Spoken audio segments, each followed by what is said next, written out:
All right, welcome back, Prospect Live viewers and listeners. Ralph and Joe are back with another edition of the 2021 MLB Draft Pod. I'm Ralph. He's Joe Doyle. What's going on, Joe? How are you, man? What's up, brother? An hour since we last did a pod. It feels like we do about 25 a week. Hey, man, we're just trying to stay ahead of the curve, I guess. But no, I've been good. Enjoying some doubleheader baseball today. How you been? Yeah, man, same. Just enjoying the early games. Two fun teams too. We got the Padres, and Seattle. One's sort of like going through that first sort of crest on the rebuild. The other one's like the beginning of the wave. I'm doing all types of metaphors here with my backwards hat on. Got Jackie Bradley Jr. joining me tonight as well. Welcome, Jackie Bradley Jr. What's up, JBJ? But yeah, I think we're just going to sort of keep it a little looser than our usual structure. We're probably going to talk more college guys. Next edition, next week, whenever we do record that, obviously, this is kind of like I'd say one of the slowest weeks of the draft season right now. There aren't really any events. We're kind of transitioning to the fall stuff going on. Kids are back at school.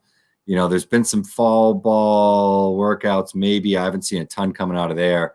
So, it's been a slow go. Obviously, not a typical year, even slower than usual. We're going to talk some sort of high school movers tonight. There was a really good article that came out on Perfect Game from our friends Brian Sakowski and Vinnie Cervino, obviously both guests of the show previously, and two gentlemen we work with, closely, guys that I consider to be friends in one way or another. There you go, a little teardrop there. So yeah, they dropped 30 prep draft names or risers to know. Some names that we definitely know on there, and we've talked about a lot. And then some other guys that, we just obviously haven't had the opportunity to get as many looks as those two guys have. So I think some interesting names at least to discuss and dig into, especially for, the viewers and listeners out there that are sitting there with a pad and a pen looking for names to dig in on and sort of scouting their own. I'm sure there's some guys like that out there. Shouts out to you. But Joe, let's sort of kick it off. Anything big picture with the draft, any names, movers, anything here. It's sort of the free form beginning of the show. So I think my overall thoughts just of the last couple of weeks are, I want to start at the top because that's what the folks are here to see. They want to know who the first rounders are. They want to know, what the cream of the crop is. And Jordan Lawlar seems to be, rising to the top. A few weeks back, 2.5, 3 weeks back, we made the big move. You made the really big move of spotting him as the number 2 prospect in the entire draft. I was a little bit lower on him. I had him 7. But he seems to have risen up to the top of the PBR lists. I mean, he's number 1 for PBR now. And we're only hearing monstrous things over at Perfect Game as well. So, Lawlar, he's really moving up to the top. He's going to be moving up in our future top 200 list. That's going to be dropping here in about a week and a half, 2 weeks. But I think that's been my biggest takeaway. Now, the list that Brian and Vinnie put out, I do want to mention something on that. Sure. These guys they're prodigies, man. They go so deep. We spend so much time on this, Ralph.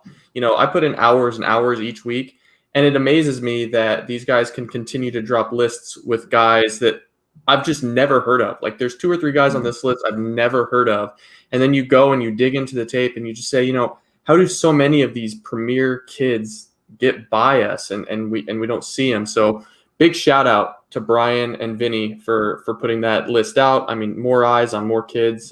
It just makes this that much easier. Yeah, and I think, that's one of those things that speaks for itself. I mean, unfortunately, this year I have been able to get it out to the field, the way I typically would have during the summer. I usually hit, the Cape Cod, but that sort of 2 classes worth of players is typically what I say. I'll see next year's draft class, sprinkled in a little bit, but obviously heavily the guys that are available, the following June. But I haven't got as much of that, and what I have, it's been, limited. So, it's great to have, resources like that in the industry that you can sort of lean on. Obviously, we've got a lot of streams. We've gotten decent looks, but not firsthand, at least stuff on TV, like a lot of folks have, even some scouting departments this year on the prep class. But it's great to have 2 guys that not only saw them this year throughout the prep showcase, risking their life, mask on face, going out there, getting some looks. Kudos to them, but also they got some history. I mean, these guys have seen a lot of these players for, consecutive cycles as underclassmen, et cetera. They have some history. They played with big programs, and they're both in two heavily populated areas, at least right now, with draft prospects, obviously, Brian and all his work over at St. Mary's, and they got a ton of guys even coming out in 2022. So they're just, they're baseball guys and great resources. Yeah. So yeah, kudos to them. The other thing I wanted to say about Lawlar is, it's nice to see it coming through. And I think that was just simply from doing more research, digging in a little bit more, going back and just looking at the product of the player, on a whole, that, a projectable player like that has, a ton of, athleticism, but he's got a lot of polish in his game. He can play shortstop. I don't think there's any question about that. He makes some phenomenal plays there. And there's some juice in the bat. There's more that can come along, but he's polished as a hitter. And I think as we saw in the interview that we did with him, I came away really impressed just in terms of the cerebral aspect of, he's a thinker. He's a guy that knows what's going on. His game awareness is obviously incredibly high for him almost to have photographic memory of exact pitches and locations and what the count was and how somebody attacked. That's somebody that can make in-game adjustments. And to me, that's huge. So, I mean, that don't even steps him up even further. But I think you could see some of that in the tape. A lot of it shines through. Obviously we know folks that are around him as well and get good reports and all that sort of stuff. But it's one of the valuable things about our interviews is you get to see these guys a little more. Not that you should judge them as people, but you can make some determination just in terms of the different types of personality types and the things that they're thinking about, the things that they know they have to work on. And that's one of the things we always go back on with Benny Montgomery. But getting back to my larger point, I just think, this kid has all the tools, everything sort of seems to be there. And he's, sorry to say, he seems like a guy that can go a little bit higher because he might be a little bit cheaper than Jack Leiter might be, I don't know, I mean, and another thing with Jordan, and sorry to jump in, to piggyback off of your cerebral comment on him. He can go back and identify pitches. He can talk about sequencing. He can talk about this and that. But another thing that blew us out of the water was he can take his swing and chop it up into so many small portions and call to, what he's trying to do with his hands and how it mimics Carlos Correa and what he's trying to do with his head and how that mimics this player. And he just has, for a 17-year-old kid, he just has such a fundamental understanding of his swing or what the baseball swing is supposed to look and feel like that it almost makes you feel like, he may not have big power yet, but he's going to run into it because he's just so mechanically sound. And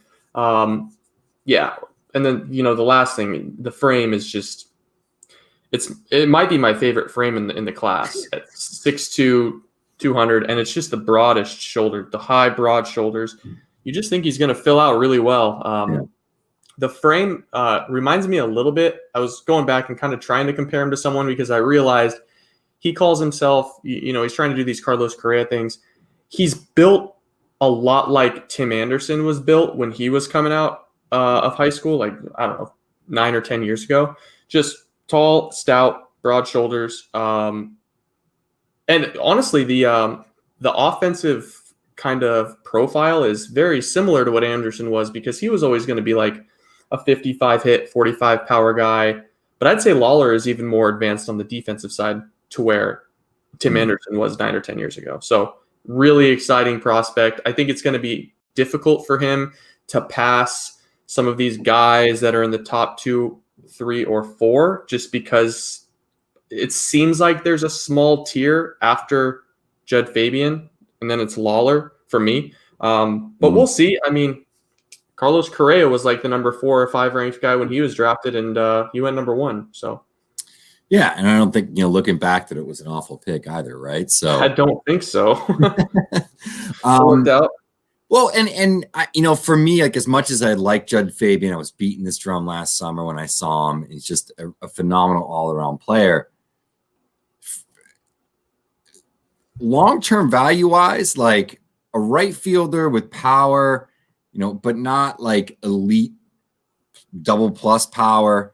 but more like an all-around good right fielder with maybe a little bit of question on the swing and miss, and certainly what we've seen this summer against, Florida, whatever, wooden bat league comp or collegiate league competition. Not great. But I'm not gonna write the kid's, entire story based off of a couple of months, post or during the pandemic, or what we want to call it, for struggling. But at the same time, give me a guy that has, projectable power, polished hit already, younger player, and up the middle shortstop. If you tell me that Judd Fabian's going to be a 50 center fielder, then with plus power, then totally different story. I don't know if I see that guy, and I think that's one of the reasons that I'm kind of moving on Lawlar myself, just because I think that's the profile that sells the most and typically has the most upside. And if it goes to the right organization, he's going to have an opportunity, obviously, to really develop into a special player. It's not all that different from Royce Lewis either. Royce Lewis wasn't, top 3 or 4. I think he was probably 6 or 7 or 8 or 10 on a lot of lists this time of year, and or even later in the process, probably as late as January. And then that June, ends up going 1-1. So yeah. And another thing, before, I don't want to harp too much on Lawlar, but with Royce Lewis, I mean, it's comparing 2 different players. But what I was going to say on Judd Fabian is, I've got a big scouting report thing coming out on Monday with him, but he doesn't present himself as the type of player that has an extremely high chance of becoming a star. He kind of has that like AJ Pollock, Mitch Haniger, like he's just going to do everything well, but he's not going to like blow your socks off in any way, shape, or form. But with Lawlar, it's like middle of the diamond, definitely middle of the diamond. He'll stay. Mm-hmm. And it's easy to envision a guy that is an upper third, upper tier offensive shortstop by the time he's 25 or 26 years old. So it's kind of, the floor is probably lower on Lawlar, but I think the ceiling is exponentially higher on that type of a player. Yeah, no, I don't think I can disagree there. It's obviously what my point was. But all right, let's jump into some of these, sort of interesting names. Guys that stood out for you. I know there was one we were talking off air. Shortstop from Coral Springs Charter out in Florida. That was Gavin Conticello. Hopefully I'm saying that correctly. I think that my Italian-American pronunciations of last names are typically pretty good. So, but Gavin Conticello, what are your thoughts, man? I know you read a little bit about him today. I don't think he's a guy that was heavy on our list, maybe in the mix, but certainly not in our 150. So, well, yeah, I mean, I think you and I were both talking. We remember watching him at Perfect Game National and just thinking, Lord, this guy he's big. I mean, he's really tall. I think he was playing third base at the event, and I'm not sure if he's going to be at Perfect Game All-American, which we haven't mentioned yet. PG All-American is in a week, so it's a slow period right now. But we're going to have a whole lot more to talk about here in a week, and it doesn't look like he's going to be at PGAA. But no, I distinctly, I remember the bat. I remember the bat more than anything. I don't remember his infield drills. But yeah, I mean, diving into what Vinnie and Brian had to say, he's a big 6'3" left-handed infielder that moves really well on the dirt. He's likely going to stay on the dirt because he's pretty fluid out there, and it's a big power. It's a big power profile at 6'3" with lots of loft, and he's still only 190 pounds. So. My mind immediately went to like a Matt Carpenter type, someone that can play first base, third base, slide over into the middle if need be. It's obviously really, really early to slap a title like that on anyone, but I'm going to be paying more attention to him. Truth be told, he wasn't even on our top 200. I mean, he was that off the grid for us. But after watching some film and doing my fair share of digging, he's in my 175 now, and I know that your plan is to kind of regrade some of these guys as we go. Yeah, absolutely, especially as you get more information, and I can go right to the source and start asking some more questions. Right. And a guy that stood out to me here was one that Brian had mentioned. It's K'Mon Parker, right-handed pitcher out of the Woodland Christian Academy. The Woodlands, just like the album, out in Texas. But, you know, I always get suckered in anytime I see athleticism with a pitcher. Go, you watch him. He's a guy whose stuff is ticked up. You know, Brian mentions that he was working 91, 94 miles per hour with a fastball, mixes in a slider that could potentially project as plus. Athleticism, some velocity, coming from that frame. And then, you know, certainly a guy that has a projectable to plus, potentially slider, which, you know, that's going to get me every time. So that was a name that I, you know, wasn't really on at all. I know that we had, you know, sort of added him to our list, another guy to sort of dig into and research. And once again, that was Caedmon Parker. It's Caedmon. It's a sweet name. Just like you thought. Yeah, it's a pretty sweet first name. It's a pretty sweet name. Yeah. And anytime if you're an organization and you draft a Caedmon Parker, it's going to be a fan. It sounds like a big leaguer. Right? He does. That sounds like a big leaguer. Yeah, I really liked what I saw from Parker, and I did notice the athleticism does stick out. The guy I want to point out from my end, because I have no problem saying that I had no idea this kid existed, and it's kind of embarrassing that he wasn't on our board yet. That is Mr. Carson Ligon out of Riverview High School, Riverview, Florida. This was, I mean, I loved Conticello and I really liked Parker, and anytime I get to watch more James Peyton Smith film, it's a good time. It's fun. But this Carson Ligon kid kind of blew me away. He's 6'3", 190. He's also really athletic. The video clips that I was watching were from last year, and he was like 89 to 90, and the stuff like didn't blow you away. But then you hear Brian and Vinnie talking about these guys, and I apologize if, you know, whoever wrote Carson Ligon up, whether it was Brian or Vinnie. That was Vinnie. So Vinnie, yeah. So apparently the kid's 91 to 95 now, touching 95, 96.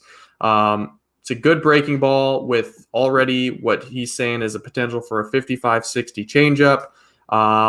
Anytime you give me 6'3", athletic, and the velo is ticked up 6, 7, 8 miles an hour, that's going to catch my attention. It's a kid that I think he moved up more than anyone.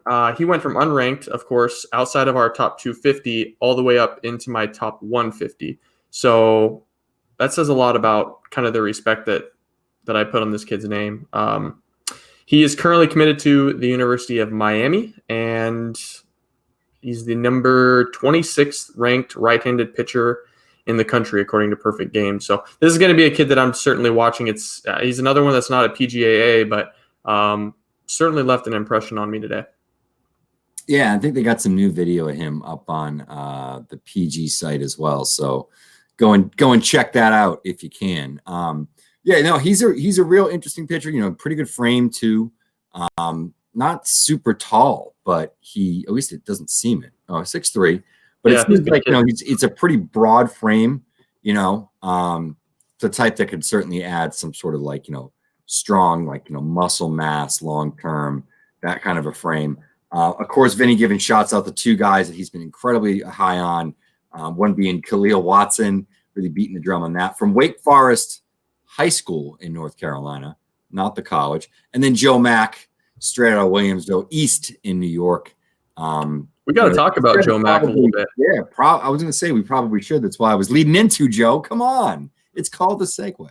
But but you know, still your segue.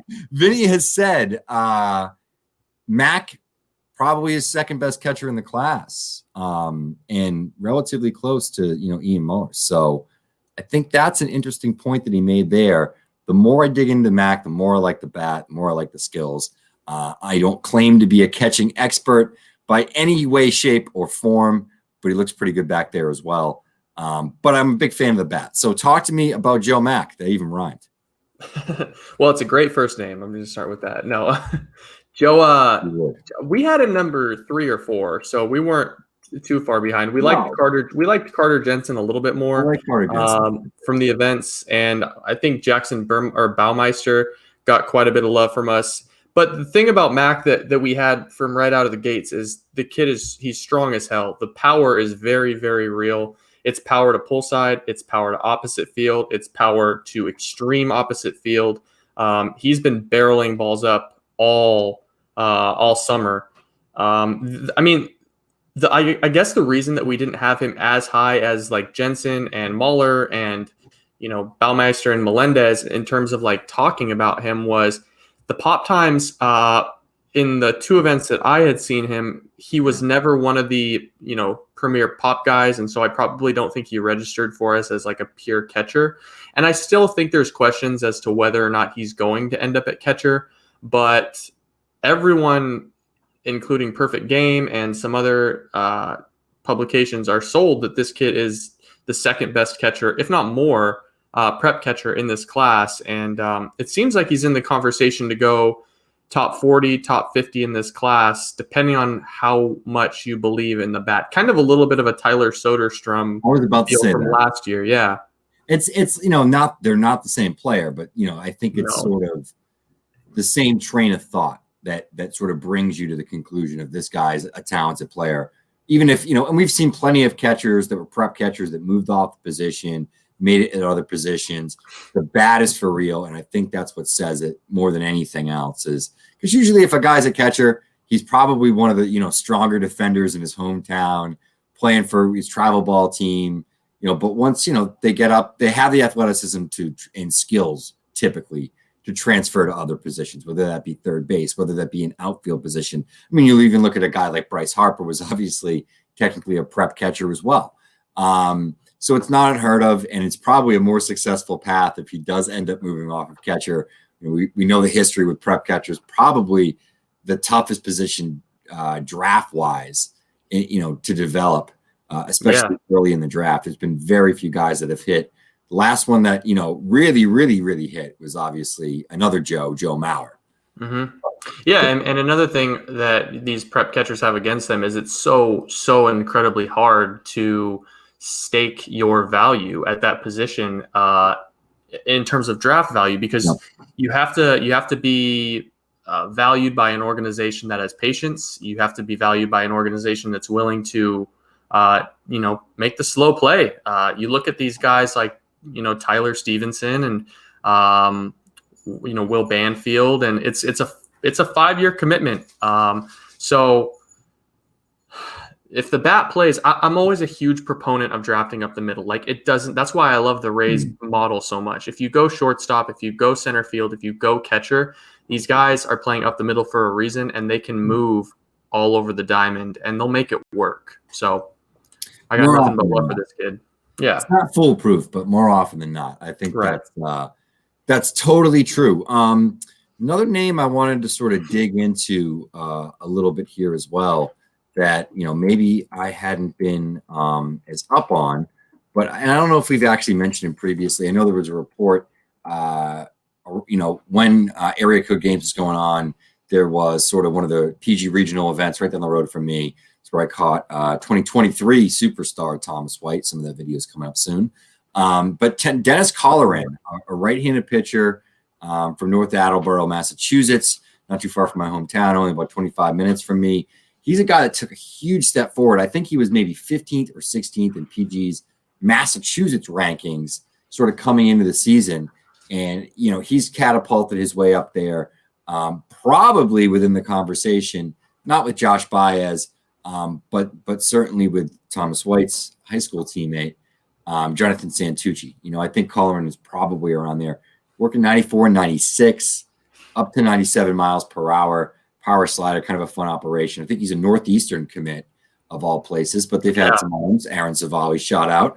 But yeah, I mean, he's another guy that I'm really interested to watch. I'm sort of working on something in the background here, bit of a New England baseball list, looking at some college guys, looking at some prep guys, going to talk to some folks and familiarize people with some of the hot names coming out of the Northeast. Obviously, it's a good year. It's a good year for the Northeast. It's a really good year up here, and I think that's really good. It's been good for a couple of years. I mean, there were a lot of college guys that came out last year. Ian Seymour was in the conversation for day one. I think he would have been a day one pick in a normal draft year. And then Jarrett Schuster was a first rounder. Isn't Shane Panzini up there too? He is. Yeah, I mean, it's just the Northeast is kind of stacked this year. You guys have 4, 5, 6 preps that could go in the first 5 rounds. I mean, there's a lot of talent up there. Yeah. Yeah, but on your topic, Coleraine, one thing that Vinny or Brian didn't mention, just in the really limited blurb that they provided, and they have to be digestible, so it is by no means a slight, but that kid gets insane extension. I mean, he really gets down the mound, and if you are 94, 96 getting down the mound like that with a power slider, the floor is, if that comes to fruition, you never know if these kids are gonna stay healthy or anything, but the floor for a profile like that is a big league reliever in high leverage situations. So yeah, I liked what I saw in Coleraine. He was on our radar before we started doing this show today, but his stuff is clearly ticked up higher than what we had seen. Yeah, absolutely. He's a fun watch, like you said, because of that extension.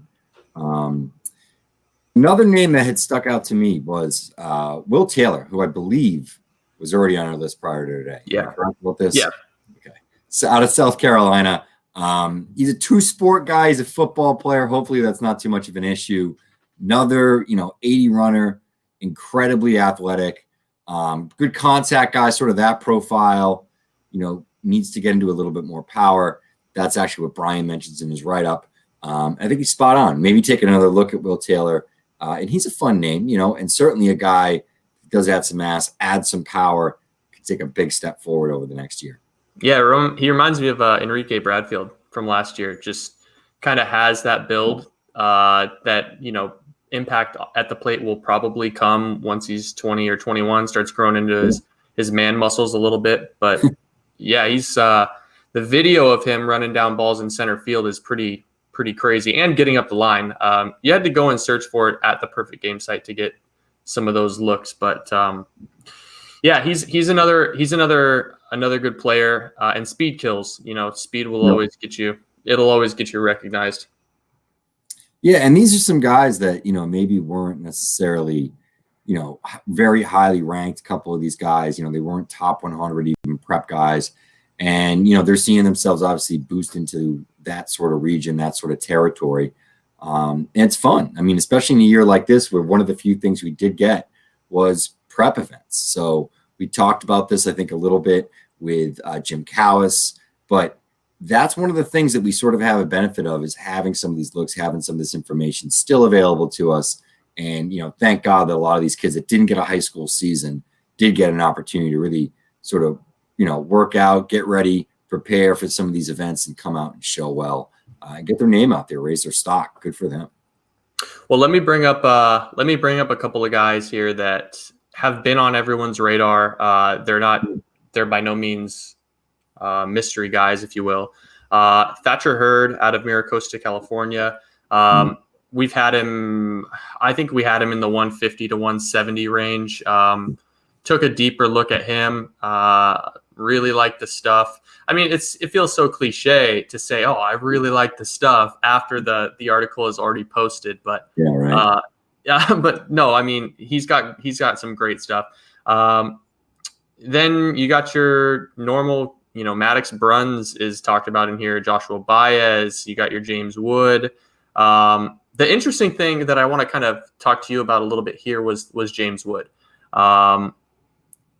We talked to Vinnie about him 2 or 3 weeks ago, and Vinnie said for everything that Zach Veen was, and Zach Veen was an incredible prospect, Vinnie holds the notion that James Wood is a better big league prospect because he's got a more advanced hit tool. He's got a better arm. And then if Vinnie wrote this or Brian wrote this, he's saying that there's legitimate top 10 potential for James Wood. So talk to me a little bit about James Wood. We've been watching him quite a bit. Sorry about that. We've been watching him quite a bit. James Wood's agent right there calling us. That must be a sponsor. Yeah, no, talk to me a little bit about your thoughts on James Wood. I know he's been flying up our draft board for the better part of 4 or 5 weeks now. Yeah, I mean, I would actually say he might be my favorite prep prospect in the class outside of Jordan Lawlar at this point. I almost have to push him down.